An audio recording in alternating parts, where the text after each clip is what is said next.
Today on Winthrop Close Up, Winthrop students are polarized about the campus's smoking policy. Find out how a city strategy is going to breathe air back into a once thriving corridor in Rock Hill.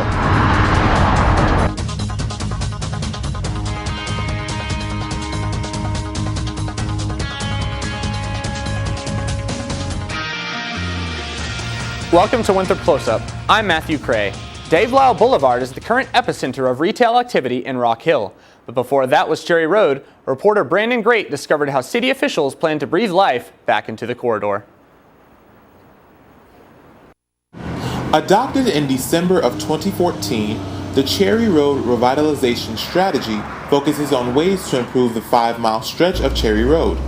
The existing challenges are beautification, access, and land use and zoning issues that are scheduled for improvement within the span of a decade. We're over-retailed along the Cherry Road corridor, so we have too much property that is retail uses or zoned for retail uses. So it's the idea of figuring out what other kinds of things would make sense along that corridor. Improvements are listed on an implementation program chart and are color-coded based on core challenge and level of priority. Unfortunately, the improvements will hinder some business owners, but one owner says sacrifices have to be made in order to thrive. The construction portion, I will expect to see a downturn in traffic for a while, understandable. But once it's done, I see nothing but positive. The West Main Street South Cherry Road intersection is pretty standard right about now. However, after the Cherry Road Revitalization Strategy, this crosswalk will be color-coded with bricks and the stoplights will be hanging from titanium beams. Cherry Road is not what it used to be, but with time and effort, officials along with the community hope to restore the corridor. I want to be a voice for those individuals who otherwise would not have a voice. But there are a lot of changes in the ward that are positive for the residents as well as the city. This is just one of the pieces that everyone agrees is kind of part of the larger puzzle of making, Rock Hill a really great place to live. Brandon Great, Winthrop Close Up. Thank you, Brandon. If you're interested in learning more about this plan, visit cityofrockhill.com and search Cherry Road Revitalization Strategy. Unlike many universities around the state, Winthrop students and faculty are allowed to use tobacco products in designated smoking areas around campus. Michaela Dunbar explores whether Winthrop will join campuses like USC in the smoke-free policy. Winthrop allows students to use tobacco on campus and smoke in designated areas, while schools like College of Charleston and USC Upstate are completely tobacco-free. Some Winthrop students feel very strongly about the smoking policy.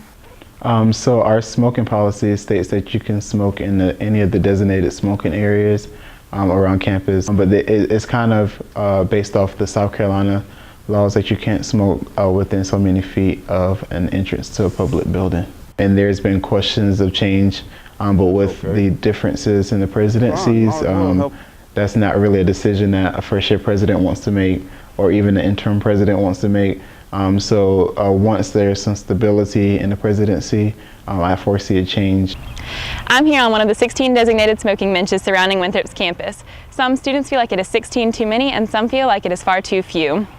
I don't like smoking on Winthrop's campus because I feel like it makes a lot of people uncomfortable who don't smoke, and also I feel like it can make our campus look bad in some places, and people leave cigarette butts all over the place, which makes it look terrible. Realistically, I feel like it's not something that should be hindered. Like realistically, like most people on the campus who do smoke, we do put away our cigarette butts. All of our smoking areas are outside. We're not rude about our smoking. We know people don't want to be around it all the time. We're not like just smoking and blowing it in people's faces. Students will look to see what the opinion on the smoking policy is when the incoming president takes office. Michaela Dunbar, Winthrop Close Up. Before students left campus for spring break, they received tips on how to stay safe courtesy of wellness services. Students gathered in the DeGiorgio Campus Center to learn about how to stay safe when partying on vacation. Different stations were set up throughout digs to provide information on different topics, including practicing safe drinking habits, safe sex, and raising sexual assault awareness. Rosie Hopkins Campbell, who works for Wellness Services, says students should remain alert when letting loose. Just be alert, be aware, pay attention to your surroundings, and try to get as much information so you can make informed decisions. Remember these tips when having fun with friends. Limit alcohol consumption, never leave your drink unattended, stay in small groups, and always keep your cell phone on you. For more tips, visit cdc.gov. Still ahead, Hillary Clinton makes a major announcement. Plus, it's a mad dash for the new Apple Watch. Our tech report is coming up next. I'm backstage where in just a few moments the 2015 Miss Jabberwock will be getting ready. Find out who's crowned winner next on Winthrop Close Up.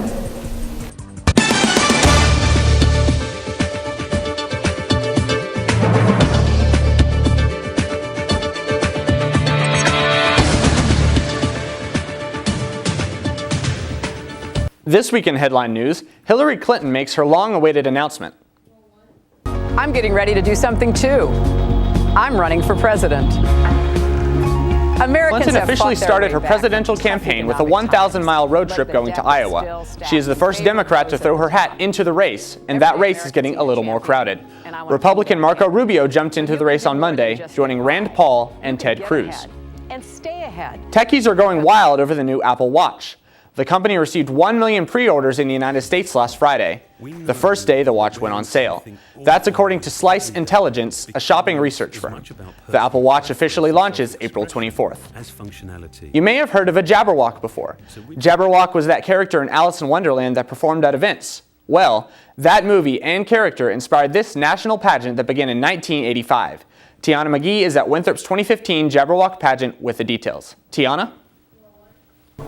Thank you. I'm backstage at the Miss Jabberwock pageant where each of the 4 contestants are getting ready for their first competition.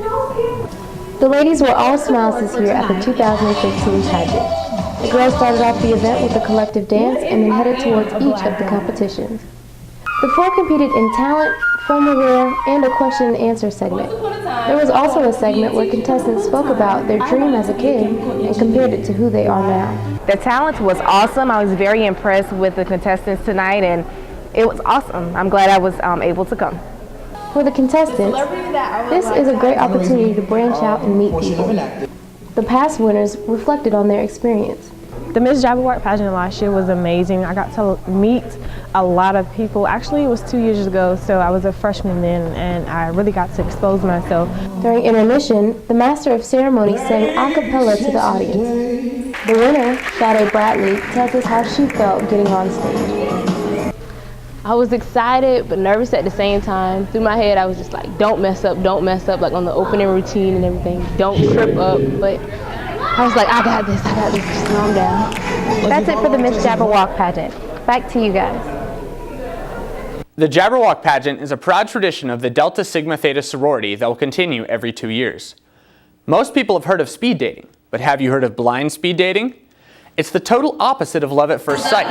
Imagine meeting your date while wearing a blindfold. That's what students did Thursday night in Richardson Ballroom. I wanted to meet new people, to just like socialize and maybe meet someone. Students walked in with blindfolds as volunteers guided them to their seats. Daters had 3 minutes to make their connection. Then they rotated 2 tables that were set aside for straight students and 2 for LGBT students. The Multicultural Student Council hopes to host the program again, this time attracting more students from the LGBT community. What is Fort Mill doing to embrace the community? Find out next on Winthrop Close Up. Welcome back. Looking for an enjoyable way to spend time with the family? I went to Fort Mill to join the fun. Think this is how love goes. Check yes or no.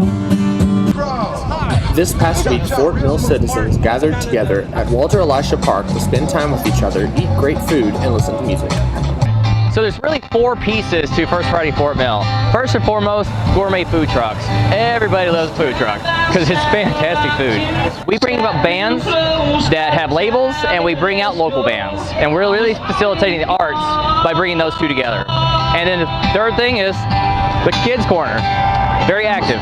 And the 4th thing is we're dog friendly. And we actually have the first food truck for dogs.